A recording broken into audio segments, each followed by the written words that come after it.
सुप्रभात छात्रों। आज हम व्याकरण शास्त्र के प्रमुख प्रकरण संधि के बारे में अध्ययन करेंगे। संधि क्या होती है, इसके कितने भेद हैं, इसके कितने उपभेद हैं और वाक्यों में हम संधि को किस प्रकार से पहचान सकते हैं। तो आइए संधि के बारे में हम अध्ययन करते हैं। तो सबसे पहले इसकी परिभाषा देखते हैं। परिभाषा है वर्ण संधान है संधि, अर्थात वर्णों का जो संधान है, वर्णों का जो मेल है, परस्परम द्वयो वर्णयो यत मेलनम भवति तत् संधि इति कथ्यते। वर्ण है संधान है संधि, अर्थात वर्णों का संधान, द्वयो वर्णयो परस्परम यत मेलनम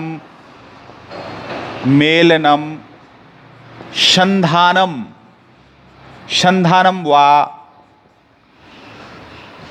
परस्परम यत मेलनम संधानम वा तत् संधि रीति कथ्यते। अर्थात दो वर्णों का परस्पर मेल जो है वो संधि कहलाता है। पर है सन्निकर्ष है संहिता, अर्थात दो वर्णों की अत्यंत निकटता जो है वो संधि कहलाती है। अब संधि के कितने भेद होते हैं, आइए संधि के भेदों के बारे में हम जानते हैं। संधि तीन प्रकार की होती है। कौन कौन सी होती है, आइए जानते हैं। तो देखिए साथियों, संधि जो है वो तीन प्रकार की होती है। संधि के तीन भेद हैं। कौन कौन से, आइए ज्ञात करते हैं संधि के भेद। नंबर एक, संधि का भेद में आता है स्वर संधि। स्वर संधि को अच संधि भी कहते हैं, क्योंकि अचों को स्वर कहा जाता है, इसलिए स्वर संधि कहो या अच संधि कहो एक ही बात है। दूसरी जो संधि होती है अपने, वो है व्यंजन संधि। व्यंजन संधि का अपर नाम, दूसरा नाम जो है वो हल संधि होता है, क्योंकि यहाँ पर जो है हल वर्ण व्यंजनों को कहा जाता है। तीसरा अपने संधि का जो भेद है वो है विसर्ग संधि। ये अपने संधि के प्रमुख भेद हैं। आज हम स्वर संधि के भेदों के बारे में अध्ययन करेंगे। स्वर संधि के कितने भेद होते हैं उसको जानिए। सबसे पहले स्वर संधि की परिभाषा यह है कि जब दो स्वरों का मेल जो होता है वो स्वर संधि कहलाता है। तो सबसे पहले देखिए स्वर संधि के प्रमुख भेद। स्वर संधि के भेद हैं, उनको जानिए। सबसे पहले अपने स्वर संधि के भेद में यण संधि, दूसरा जो भेद है वो है अयादि संधि, तीसरा जो भेद है, दो भेद हो गए, तीसरा जो भेद है वो है अपने गुण संधि, चौथा जो भेद होता है वो होता है अपने वृद्धि संधि, पांचवा भेद जो है वो होता है दीर्घ संधि, छठा जो भेद होता है वो है पूर्व रूप संधि, सातवां जो भेद है वो होता है पर रूप संधि और आठवां जो रूप है वो होता है प्रकृति भाव संधि। इस प्रकार से अपने स्वर संधि जो है उसके प्रमुख भेद 8 होते हैं। एक बार पुनः देख लेते हैं। पहला स्वर संधि का भेद होता है यण संधि, दूसरा जो स्वर संधि का भेद होता है वो अयादि संधि, तीसरा गुण संधि, चौथा वृद्धि संधि, पांचवां दीर्घ संधि, छठा पूर्व रूप संधि, सातवां पर रूप संधि 8वां भेद जो होता है वो होता है प्रकृति भाव संधि। इस प्रकार से स्वर संधि के ये प्रमुख भेद हैं। स्वर संधि के प्रमुख भेदों में से अभी हम जो है पहली जो संधि होती है यण संधि, उसके बारे में अध्ययन करेंगे। बहुत ही आसान है, ज़्यादा कठिन नहीं है। पहली यण संधि के भेद के बारे में हम पढ़ते हैं। स्वर संधि का ये प्रमुख भेद है यण संधि। यण संधि की पहचान किस प्रकार से होती है, या यण संधि को हम कैसे पहचान सकते हैं, संधि विच्छेद कैसे कर सकते हैं, उसके बारे में एक व्याकरण शास्त्र में सूत्र आता है इको यणचि। इको यणचि, इसका मतलब होता है कि इक के स्थान पर यण आदेश। अब इक क्या होता है, सबसे पहले आप देखिए, मैं आपको ट्रिक से बताता हूं। इक का मतलब होता है ई, ऊ, री और ली। इक जो है उसको कहते हैं ई, ओ, ऊ, री और री। अब आगे है यण। यण किसे कहते हैं, देखिए यण कहते हैं य, व, र और ल। अब ये आपकी ट्रिक बन गई कि जब इक हो पूर्व में, संधि जो है उसके दो भाग होते हैं, एक धन के बाएं साइड में, एक धन के दाएं साइड में। तो जब इन दोनों का मेल होता है तो आपको ये ध्यान रखना है कि जब भी धन के इस तरफ, जैसे देखिए प्रति प्लस उपकार, ये शब्द लिया मैंने। अब यहां पर देखिए ये जो पहला पद है, दो पद हो गए। पहला पद जो है इसके अंत में, जैसे यहां प्रति में ई है अंत में, और जो दूसरा पद है ऊ, यहां पर आपको ध्यान ये देना है कि जब भी यण संधि होती है तो किस प्रकार से होती है।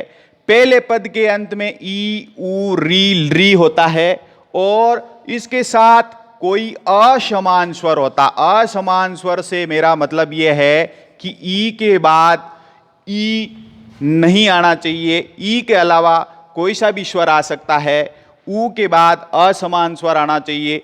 जब असमान स्वर आ जाते हैं तो ई के स्थान पर हम ये आदेश कर देते हैं, ऊ के स्थान पर हम वह आदेश कर देते हैं, री के स्थान पर हम रे आदेश कर देते हैं, ली के स्थान पर हम ले आदेश करते हैं।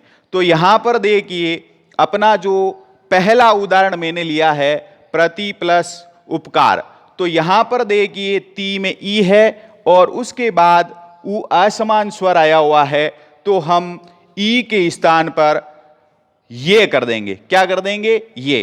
तो यहां हमारा जो संधि पद है वो इस प्रकार से बन जाएगा, ती में से ई निकल गया, ते आधे रह गया, ई के स्थान पर हमने ये कर दिया। ये भी जो है हलंती आता है, और आगे ऊ की मात्रा है तो इसमें जोड़ दिया, तो ये अपना क्या बन गया, प्रत्युपकार। इस प्रकार से ये उदाहरण। दूसरा मैंने उदाहरण लिया मधु प्लस अरी। मधु प्लस अरी, तो यहां पर देखिए मधु जो पद है, मधु के पद में धू में ऊ है और उसके बाद असमान स्वर अ है, तो ऊ के स्थान पर हम क्या कर देते हैं, ऊ के स्थान पर यहां देखिए ऊ के स्थान पर हम वह करते हैं। तो धू में से ऊ निकलने के बाद ऊ का वे हो गया और अ इसमें मिल गया, तो ये स्थिति बन गई मध्वरी। फिर इसके बाद हम देखते हैं री प्लस आकृति। अब यहां पर देखिए री जो है, री को हम क्या करते हैं, री के स्थान पर हम ले करते हैं।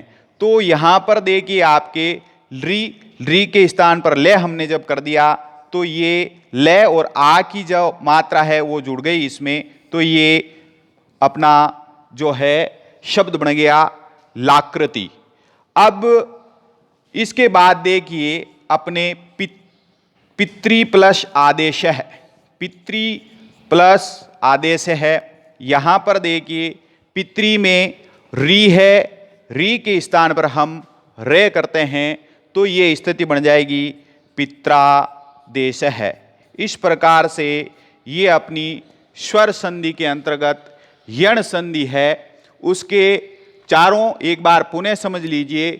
इक हो अर्थात पहले पद में ई उ री री इनमें से कोई एक स्वर वर्ण हो और उसके बाद कोई असमान स्वर हो तो उसके स्थान पर अर्थात ई के स्थान पर ये करते हैं, उ के स्थान पर वे करते हैं, री के स्थान पर रे करते हैं, ली के स्थान पर ले करते हैं। इस प्रकार से ये अपना जो है यण संधि हो जाती है। एक दो उदाहरण और देखते हैं। जैसे देखिए हमने पहले जोड़ा तो उदाहरण देखिए इति प्लस उक्त्वा, इति प्लस उक्त्वा यानी इतना कहकर।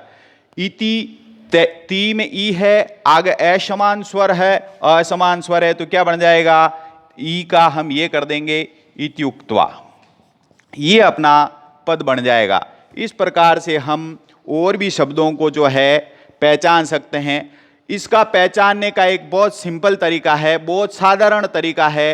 अधिकांशतः, हमेशा नहीं, अधिकांशतः आपको ये ध्यान रखना है जब संधि पद होगा, जैसे ये संधि पद है और ये संधि विच्छेद कहलाता है, आप कैसे पहचानोगे, तो उसमें ज्यादातर आपको ये ध्यान रखना है कि ये जो चार स्वर वर्ण है ई उ री री, इनके पूर्व में, जैसे यहां पर इत्युक्ता में देखते हैं यह है, इसके पूर्व में कोई आधा अक्षर आएगा, हमेशा नहीं आएगा, कभी कभी आएगा, तो वहां पर आप यण संधि पहचान सकते हैं। इस उदाहरण में भी देखिए, जैसे प्रत्युपकार में ये के पहले आधा तय है, मध्वरी में देखो वे के पहले आधा दय है, और यहां भी देख सकते हैं हम पितृ आदेश में तय और रे मिलकर बना है। अधिकांश तय जो है वो स्थिति इस प्रकार की होगी, बाकी आप अपने दूसरे तरीके से भी पहचान सकते हैं। तो आपको यण संधि के बारे में निश्चित रूप से आपको समझ में आ गया होगा। और अब हम अगली संधि अयादि संधि के बारे में पढ़ते हैं।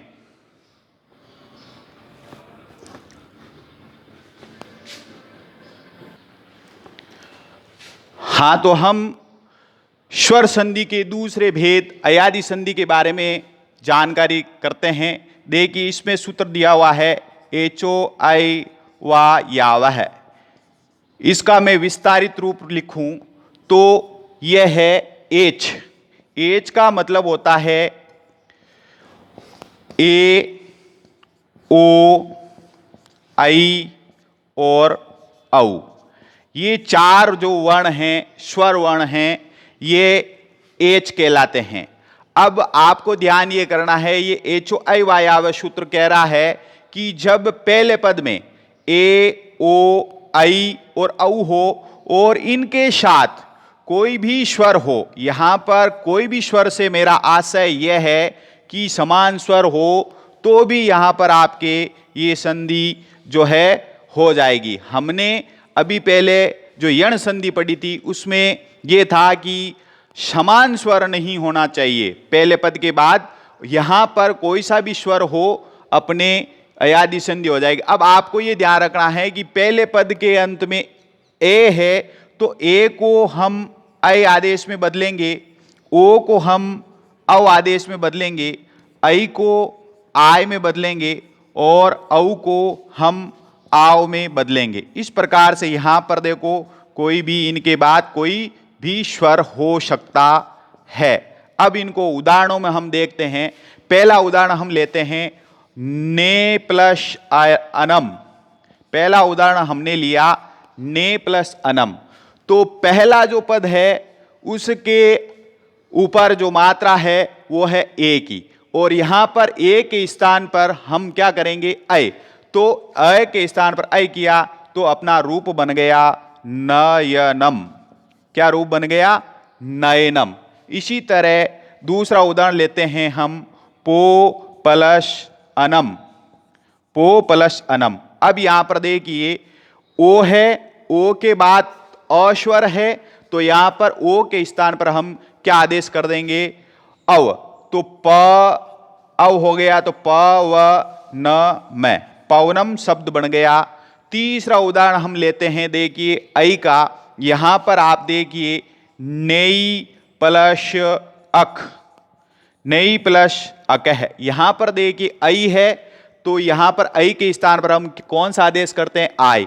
तो यहां पर नई के स्थान पर जब हमने आय आदेश किया तो अपना शब्द बन गया नायक है। और अगला उदाहरण हम लेते हैं औ का। वहां पर देखो भौ प्लस अना, भौ प्लस अना। यहां पर हम देखते हैं औ है, औ के स्थान पर हम क्या आदेश करते हैं? आओ। तो यहां पर आपके रूप सिद्ध हो जाता है भावना। यहां पर तो हम अ के उदाहरण देके अब समान स्वर के देखते हैं। पहला उदाहरण देखते हैं हरे प्लस ए, हरे प्लस ए। तो यहां पर देखिए हरे के अंत, हरे शब्द के अंत में ए है और आगे भी ए है। यहां पर समान स्वर पर कोई प्रभाव नहीं पड़ता है, तो हरे के ए को हमने ऐ कर दिया तो वो रूप बन गया हरये। इसी तरह विष्णु, विष्णु प्लस ए। तो यहां पर देखिए ओ है, ओ को हम अव आदेश करते हैं तो ये स्थिति बन जाती है विष्णवे। इस प्रकार से जो स्वर संधि है उसका दूसरा भेद अयादि संधि यहां पर समाप्त होता है। अब हम आगे के भेद में पढ़ेंगे।